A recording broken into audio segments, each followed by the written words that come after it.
పెట్టారు. నిజానికి నా ఇంట్లో వాళ్ళు ఇబ్బంది పెట్టాల్సినంత అవసరం లేదు. నేనేం దొంగను కాదు, నేను ఒక జర్నలిస్ట్ని. 22 సంవత్సరాల పాటు ఒక్కొక్క మెట్టు ఎక్కుతూ మా కెరీర్ని బిల్డ్ చేసుకున్నా. ప్రతి జర్నలిస్టు కూడా వాళ్ళ వృత్తి ధర్మంలో భాగంగానే వార్తలు అందిస్తారు. ఓకే, జరిగిన దానికి మేము క్షమాపణ కూడా చెప్పాం. అయినప్పటికీ కూడా ఒక మహిళను కూడా చూడకుండా ఇంటి దగ్గరికి పోలీసులు పంపించాల్సిన అవసరం ఏంటి? నా హస్బెండ్తో మాట్లాడాల్సినంత అవసరం ఏంటి? ఇవన్నీ కూడా ఎందుకు తెలంగాణ పోలీసులు ఇంత దాష్టికానికి పాల్పడుతున్నారు?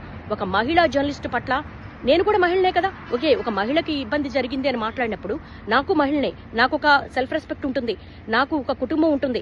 నా కుటుంబంలో సంబంధించినంత వరకు కూడా వాళ్ళ సేఫ్ కూడా నేను చూసుకుంటాను. కానీ ఎందుకు ఇంత దాష్టికానికి పాల్పడుతున్నారు? ఇది చాలా అన్యాయము. ఇలా నన్ను రోడ్ల మీద పరిగెత్తించడం అనేది న్యాయం కాదు.